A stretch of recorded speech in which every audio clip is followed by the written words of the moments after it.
To Guadalajara, yes, after 20 years. I was here exactly 20 years ago with Carlos Fuentes and William Styron. It was very enjoyable, but very nice to be back and see how much it has grown, how much the field, how much bigger it is, and it's very impressive. Your books are translated into 40 languages. Yeah, 41, 42, yeah. No, I mean, I speak French, okay, and I speak pretty bad Italian, and I speak some Indian languages, speak Hindi and Urdu.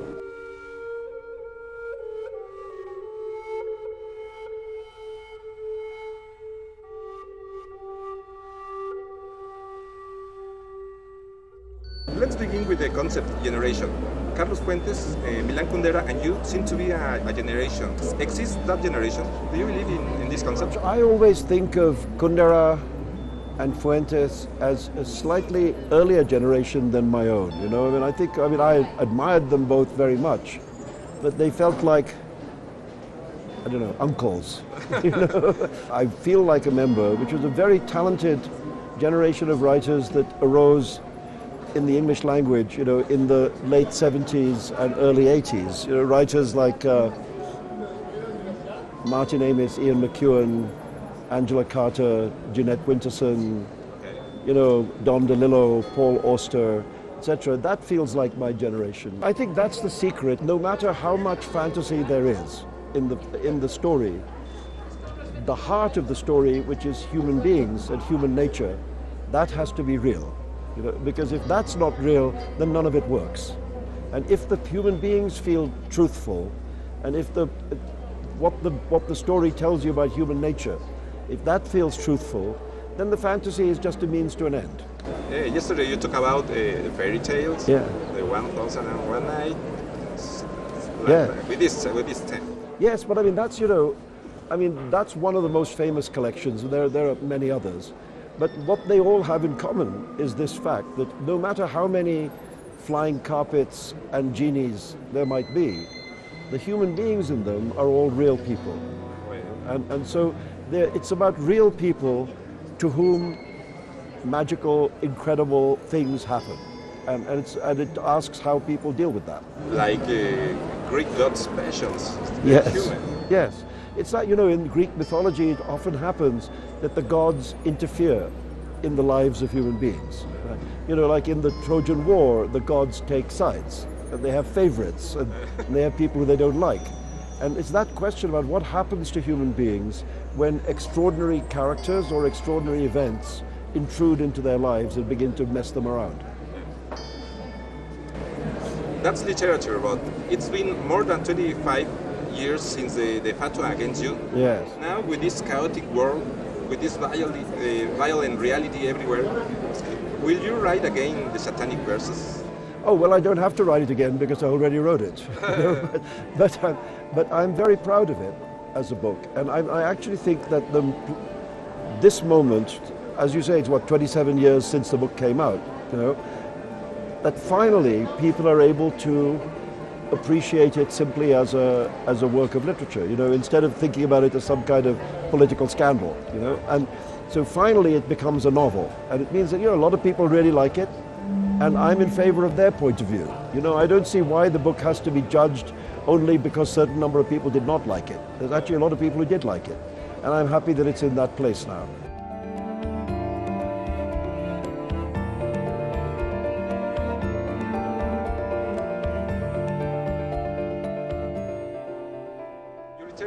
Has survived that controversial book in different ways. More Nobel, more prizes, fame, essays, many prizes, and international support beyond the fame. Well, I just thought the best thing to do is to go on being the writer I always wanted to be. And, the Satanic Verses was my 5th published book. My 4th novel, my 5th book. The other book was my book about Nicaragua, which is reportage. But that was 5th. Now this book is I even can't remember. It's either the 17th or the 18th book, So most of my life as a writer has been after the attack on the Satanic Verses. And I'm happy that, that I'm still around and people are still interested. You said yesterday, bad boys often win. Yes. But they didn't. In this particular case, no, I'm happy to report that they did not in this particular That's case. why you use the word often. Yeah, often. And you know, this particular novel has an unusually optimistic ending. You know, I mean, given that the world right now feels quite dark, you know, but the book seemed to work out quite well. I was quite surprised at how cheerfully it worked out. So let's hope that happens in real life too.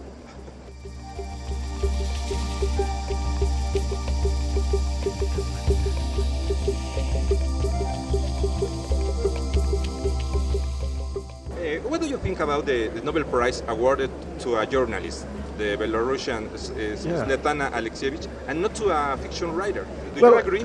Well, I'm actually a great admirer of Alexievich's writing, you know, because I think what she does is something between journalism and literature. What she does is she goes and listens to the stories of ordinary people, and then she writes those stories in their voice. You know, but it's a very literary construction. You know, so the fact that it's non-fiction, I don't care about that. But she is a very considerable writer.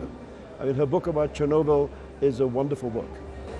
Is the non-fiction time for Nobel Prize? Well, I mean, it's an interesting thing. It's an interesting choice. But I just think that she is a very exceptional writer. You know, I don't think that there will be that many more non-fiction winners in the near future. But she's just an extraordinary writer, and so I'm happy that she won. Many people talk about this Polish journalist, Kapuczynski. Yes. Well, Kapuczynski was a very close friend of mine, and I think that particularly his book about Haile Selassie, the emperor, is a masterpiece. But we had a lot of arguments about the nature of truth, because this is the problem. But when you start using literary technique to write about real life, the question of what is the truth becomes important. And there are some moments in Kapuczynski, including in The Emperor, where I think he departs from the truth in a way that is problematic. And we used to argue about it, but the book is still, it's a very beautiful book. If you think about it as fiction or fact, I'm not sure.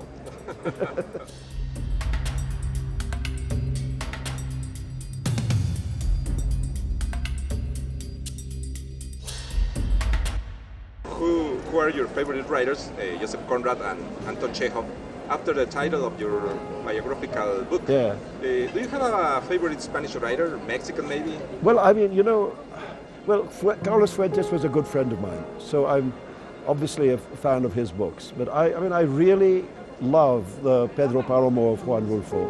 I mean, that's a book that I really, really admire very deeply. So I would say Rulfo probably, you know. We are in a brave new world, Mr. Rushdie, but where do we go? In the times of ISIS, Al-Qaeda, thousands and thousands of weapons all around, voices of angry everywhere. Is the world in the dawn of the Third World War? I don't know. No, I don't think it's. I think it's a bad time. There's no question. This is a very dark, violent time, you know. And I'm very bad at foretelling the future. So one of the things is that when I was studying history, one of my professors said to me, "Don't bother about the future." He said it's hard enough to understand why what happened. Concentrate on that. Understand why we're here. You know, how did we get here from there? That's the question. What happens tomorrow, it's a stupid question because nobody knows. And you know, one of the things about history is that it's often very, very unexpected. And what you think is going to happen is not what happens. You know, if I had sat here with you, let's say in January of 1989, and I said to you the Soviet Union will not exist at Christmas time, you would have thought I was mad. You know? But that's what happened. So what I'm saying is that history can be very unexpected. And so just because this is a dark time, we don't have to assume that it will always be like this.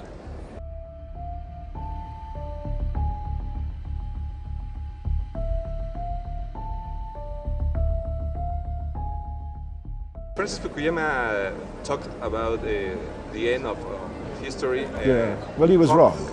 Huntington talked about the clash of civilizations. Yes, they're both wrong. Both?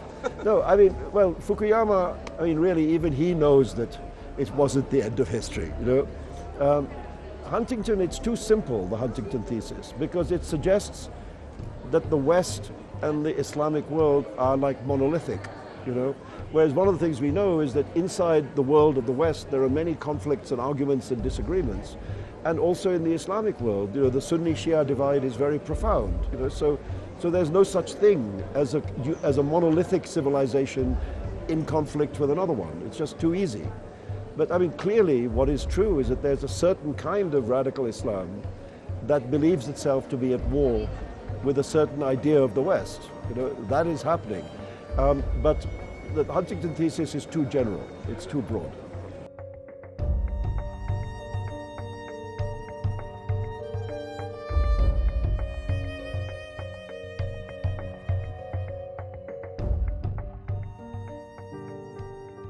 What about Mexico, beyond the writers and the art, in politics, in the society? Are you? Well, I've been here quite a few times over the years. You know, I've traveled I mean, I was here a year ago. I was in Jalapa at the literary festival in Veracruz, and I've spent time in Oaxaca. I've been around a little bit, and it's a fascinating country that I think right now has some serious problems. I mean, I find it very, you're a journalist, you must find it worrying the number of journalists who accidentally die right now. You know, that needs to stop happening. Mr. Rushdie, thank you very much for your time, for your words, for your books, for your visit. Thank you very much. Thank you.